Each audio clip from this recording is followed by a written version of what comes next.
Hello, I'm Sleeve, and this is Silver, and welcome to the second Last Edit. Now, this is a podcast every week where Silver will choose one film one week, I will choose a different film the next week, and then we will discuss. Our first, which is currently on the channel, was for His Girl Friday, 1940 by Howard Hawks, so by all means go and check that out and see our very first. This week is my choice, and it's a film I studied. Don't know if you can see that there. Backwards, obviously. The 22nd of January 1997. So the first year I studied film studies for A level. So I hadn't seen it since this, but this is Michael Powell and Emmerich Pressburger's Black Narcissus. And it was a difficult rewatch. So I'll go through the plot first, and then we can talk about Yeah. perhaps the negative things before we get on to what we think worked well. So essentially, this is about a nun called Sister Clodagh who is asked to go to a remote part of the Himalayas to this old palace that used to be run by a general and was called the House of Women to turn it into a nunnery and spread the word of God to the indigenous people there. She is joined by Sister Ruth, who is this quite emotionally unstable character, and develops through the film as we see through mise en scène and the way she loses her mind. A character called Mr. Dean, who is like the intermediary between the indigenous people and the nuns when they're there. And then there's another additional nuns as well. So you've got Sister Byrony, who is the medicine apothecary almost. Then you've got the gardener, Sister Philippa. And then you've got Sister Honey, who's this very, very empathetic character who feels for the people around her. Okay, so that's the setup basically. So they go to this remote palace, turn it into a nunnery, sat on top of this beautiful hill, this edge of a cliff in the edge of the world almost. Right. So first of all, let me just say that this film does not age wonderfully well. So again, I haven't seen this for like 23 years or something. So coming back to it, I remembered so much of it, but there's so much of it which is not good. So the first thing we're going to have to talk about is the brown face. Okay, so for those of you who don't know, back in the day, some productions would use white actors and use makeup to create black characters or brown characters, Indian, or whatever that might have been. And it's quite prominent. So we see it in the general as we first see him. We see it in Kenji, who is this young exotic female character, and it's difficult to watch at times. We're in 2018 now, and it's obviously doesn't age well, but it also doesn't sit well when you watch it. I don't know how you felt about that, Silver. I wasn't that upset about it because yeah, I had the historical context of Hmm. when when it was made. I mean, even it's strange to think about that when this film was made, India was still in the British Empire. Yeah, 1947, Yeah. absolutely. Yeah. So I mean, but yeah, I mean it is it is one of those things that doesn't age well. Yeah, you're right about that. It's especially odd because they do have ethnic Indians in some of the parts. Yeah, yeah. Well, the So Holy Man, for instance, is kind of a weird one, isn't it? He's not, but he's portrayed to be, and then you've got some of the more indigenous people that you see in the back parts of the scenes who definitely are. yeah, and I think even the general's son is Indian as well, isn't he? Or Yes, yeah, yeah. he certainly seems so. Yeah, yeah. But Kenji just doesn't, and No, neither does the general. Where yeah, there's even a scene where you can actually see the white cut under his collar, in the basically. collar. Yeah, Yeah. yeah. So that's one. Well, that's one fundamental thing we had to mention. And it doesn't at times it doesn't do well exactly in its description or representation of the indigenous people. There's one part, for instance, when one of the characters says they all look the same. There's another part when they talk about them being like children because they don't understand medicine and things like that. And there's also a bit of misogyny in there as well. I mean, Mr. Dean as a character is a bastard. He's just a bit of a bastard. Yeah. He's not a nice character at all. He doesn't have any redemption. There are moments there when you can see he does actually care for. We'll get to that later, but he does care for the central protagonist played by Deborah Kerr. But there's this undercurrent of like the dream sequences. So maybe we should give this context. So Sister Clodagh, it has obviously come to this nunnery. She is feeling very odd, as all the other nuns. And the palace is decked out in murals from this House of Women it used to be. Very erotic stuff on the walls, very exotic things they've never seen before. And this film, in essence, is about repression. and repressing sexuality, repressing passion, all these types of themes. And throughout the film, she starts having flashbacks to a time when she was with her former lover. But even during those scenes, she's subservient to him. There's not a great deal of balance in any of those particular relationships. So that's the other representational bugbear, I guess. But again, we are talking about a film from 1947. So Yeah, and I mean, I didn't really find like the racist attitudes of the characters in the film to be objectionable, because they were expressions of British colonialism, which these characters would naturally express at that time. That would be how they would perceive the indigenous people, especially like the nuns. I feel like as these. yeah, Yeah. absolutely. So Okay, so let's move on to what was actually positive in the representational stuff in film, the iconography, the mise en scène. I thought was amazing. One film this does very, very well is use visual metaphors. So we see prison metaphors all over the place. We see, shadows across people's faces, especially the nuns representing their repression, their isolation. We see bird cages throughout the film, a yeah, very overt physical way of using that visual metaphor. And we see other things as well. For instance, for almost two-thirds of the film, until Sister Clodagh changes, we see crosses everywhere. They are prominent in the frame, and they almost overburden her. That they're in the form of shadows, in the form of literal crosses, in the form of Bibles. They're on the wall. There's a discussion that she has with Mr. Dean outside at one point. No, sorry, with the prince outside at one point, and Jesus Christ on a cross is just separating them. It's always like overshadowing her and her sensibilities and her right. feelings, and it's quite oppressive. And again, that's the duality of this film: the oppression of the church, the oppression of trying to bring God to these people, and then the repression of almost everything else. And it's contrasted with sort of the hedonism of the indigenous people, kind of. Yeah, yeah, and it's interesting how those themes play off each other. Because, because I mean, go ahead. Yeah. Also, I mean, the setting is also contrasted because you have these crosses and this religious repression, but it's set in this house of women that used to be the housing for the general's mistresses. Yeah, like almost a one-person bordello. I mean, yeah, and like the walls are littered with erotic art, naked women and so forth. So that contrasts as well.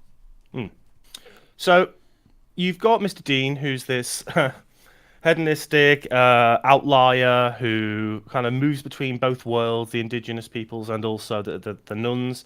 He's very to the point. He's quite a horrible character. He likes to rub up the sisters, especially Sister Clodagh, as much as he possibly can. And I remember the first time seeing this film and seeing him ride on it can't be a donkey. It must be a pygmy horse or something, surely. But it looked so weird. The way he's dressed is so exotic and weird.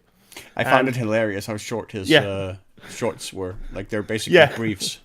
It's so weird, isn't it? It's so odd. And the hat with the feathers coming out of it.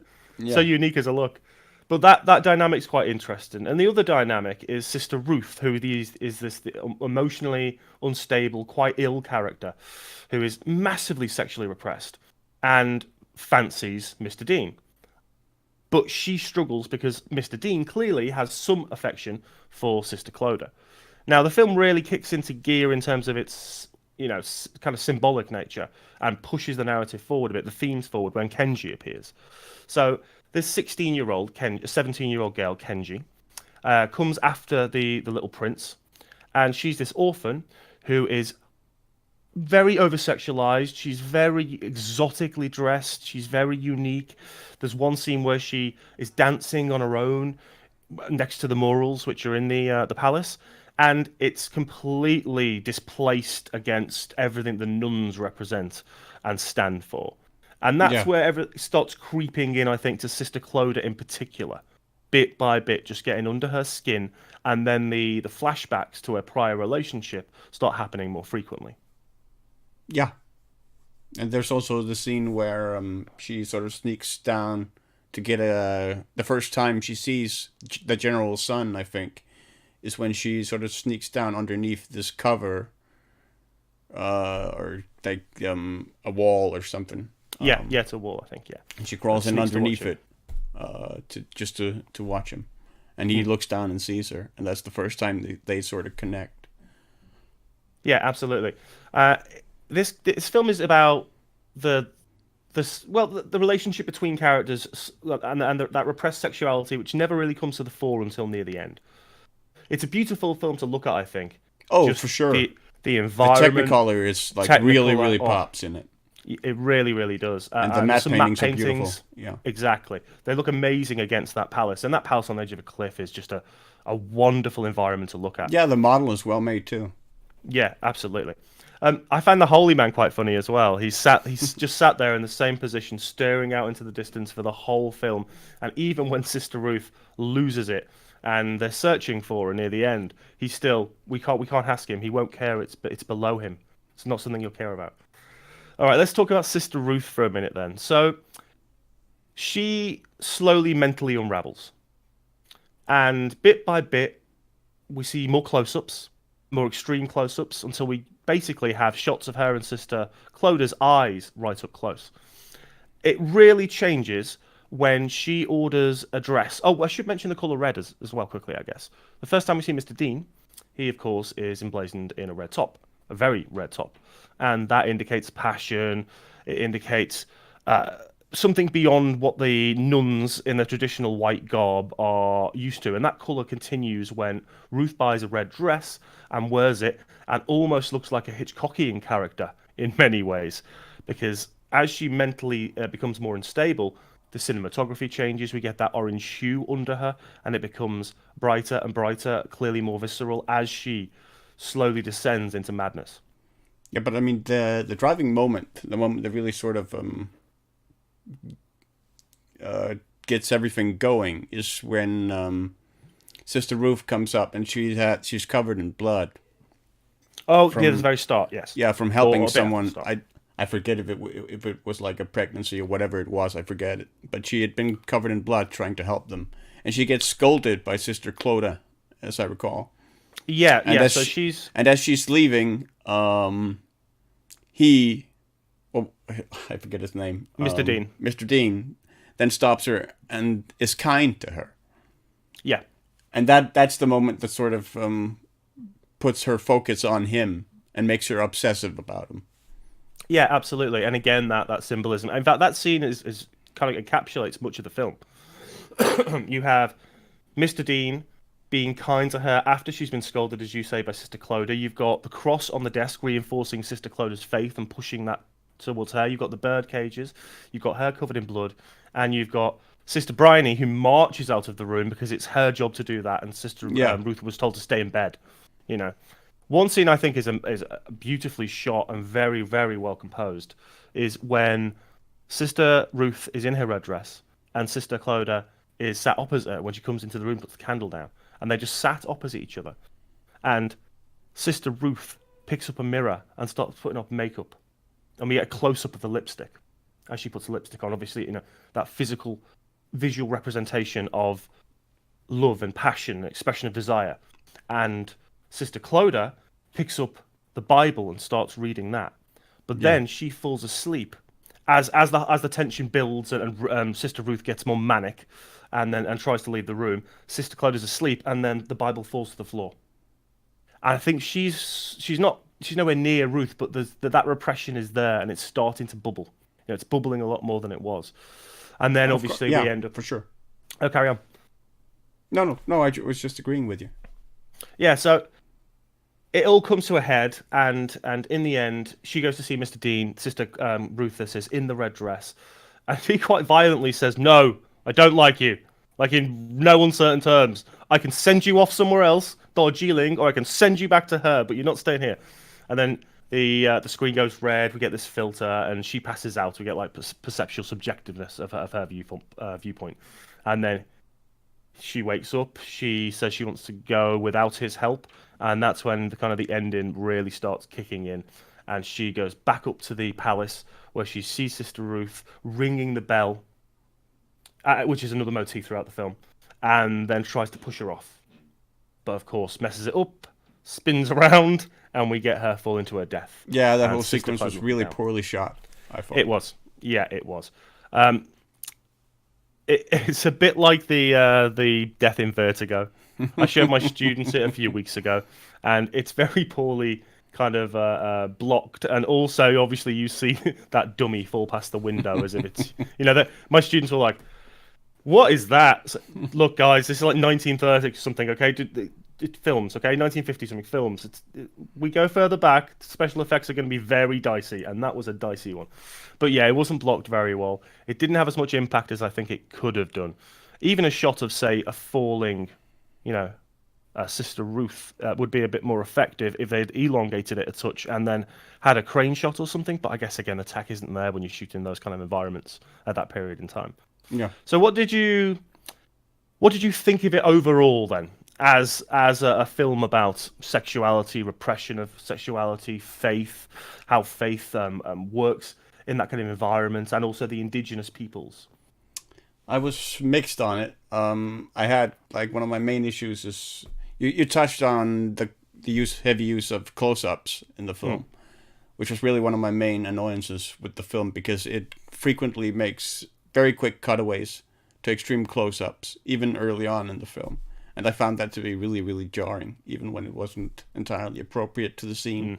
I felt it would do so. And that kind of annoyed me.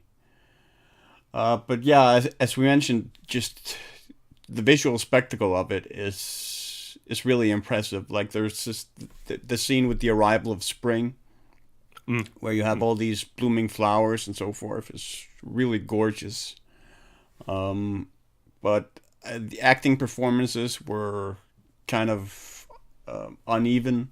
I thought Deborah Kerr was great as Clodagh. I thought Sister Ruth was less great. Her performance felt fairly one note to me. Yeah, I mean, you've touched on there's a lot of really interesting symbolism in the film, with like the crosses contrasted with the murals and so forth, and the color of red, the lipstick, the dress, and so forth. It's certainly an interesting film, and it's one that I would recommend any film student or any potential student of film watches, because especially given the time it came out in, it is an impressive work, just in terms of its production. But yeah, as you mentioned in the beginning, it hasn't aged very well. I think it's very heavy-handed, isn't it? It's very heavy-handed. It's very assertive in its use of everything. Over, it makes sure it forces the juxtaposition of the cross and the murals on you. It forces the clear juxtaposition of the different types of nuns and the faith, and then their relationship to Aya. It reinforces the prison metaphor so many times. It bangs you over the head with it. And I think that's part of its problem. Not only does it have those problems of its time, that the makeup to create different races, ethnicities, it's ridiculous. But also, as you said, if you strip away the kind of heavy-handed use of iconography and the heavy-handed acting at times, I mean, Sister Ruth, my God, when she loses it, she loses it. Yeah, really, it's like a theatre performance far more than it is a film performance. There's no nuance in a lot of the performances. The shot where she comes out of like towards the end, where she comes out of the palace or monastery or whatever, and she walks towards Sister Clodagh bringing the bell. That shot is really, really great. I think that's probably the best shot in the film, honestly. Unfortunately, it's then sort of subverted by how horrible the struggle at the bell then is shot. But yeah, I mean, that particular shot really makes the film, I think, and really sort of sells the conflict and the obsession going on in Ruth's head at the time. Yeah, absolutely. And even if we move it back, you've got that scene where Clodagh and Mr. Dean are talking, and Sister Ruth is just in the background. Just watching, and her face becomes more intense as the scene goes on, and so does the that orange filter lighting as well. So yeah, I agree with you. I think it's a difficult rewatch at times. It doesn't always work. It's very heavy-handed. It's got performances which are far too over the top for the subject matter. I think if you tone some of that down, it would be more balanced in the overall performances. Deborah Kerr is fantastic. Yeah. There are moments in that film where she is absolutely sublime. She has a conversation with Sister Philippa outside, and Sister Philippa's talking about how her mind is starting to wander as she looks across these beautiful Himalayas to different things in different times, but she wants to restrict herself as her faith tells her to. Yeah. And she says, "Work, sister, work as hard as you can. Work until you can't work anymore. You can't think about anything else." And then the she blisters on the sister's just opens hands, her hands, and yeah, exactly. And I think that's, Deborah Kerr just has those moments throughout the films, and there are moments throughout the film like that scene. There are little scenes which work very well. It's just the rest of it is just so heavy-handed and so iconography heavy with everything. It kind of bludgeons you to death with its meaning rather Yeah. than being remotely subtle about it. Yeah. But as you said, it is beautiful. It's a wonderfully shot film. Great use of Technicolor. The soundtrack one of the best is I've ever seen. The soundtrack is incredibly evocative as well. It becomes more and more emotional as the film continues. And I like the way it uses seasons to structure the film to some effect. Like we end with the rainy season coming. It's funny that you mentioned you liked the soundtrack, because that's actually one of the things I hated about the film, was the fact Oh, really? that I felt the soundtrack way too often called too much. I mean, it's not really, it's not entirely fair, because this is standard fare for most motion pictures at the time. Oh, absolutely. But it calls attention to itself way, way, way, way too much. It doesn't really support the scene so much as it too often, I feel, takes over from the scene. I think that's part of the problem with the film as a whole. It fits in with what we've already discussed, the fact that everything is repeated. Motifs are repeated so many times. Yeah. You might as well just have a list in the corner of the screen and tick them. The amount of times that you see a giant shadowed cross across someone's face or whatever that might be. But yeah, I think it was an interesting one to go back to, especially because I studied it so long ago. Yeah. And it's great to get your kind of opinion on it as well, because I didn't know how I would feel about it. And you obviously watched it before me, and I asked you at the time, what was your overall opinion? You were like, well, there's some stuff I like, but yeah, it's got problems for sure. Absolutely, for sure.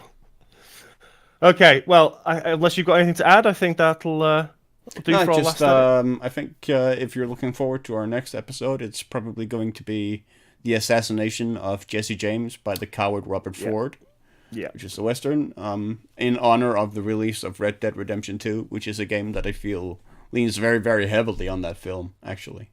So that's going to be interesting, I think, to discuss. It will. I've only ever watched it once, and it was a very long time ago, so that'll be great to go back to. I don't remember much of it. And also playing Red Dead, you're much further than I am, but it'll be nice to see how the narrative relates to that film in particular as well. It's not so much the narrative, to be honest, as it is sort of more the themes. Yeah, the theme and just the visual expressions of the game that I feel like.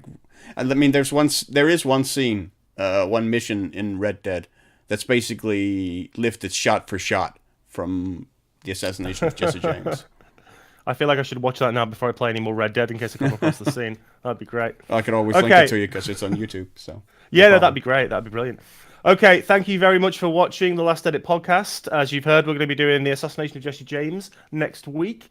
I hope you've watched this one. Enjoyed Black Narcissus. Go back, make sure you check out our prior one, His Girl Friday. And I hope you have had a lovely evening. Take it easy, everyone. Take care.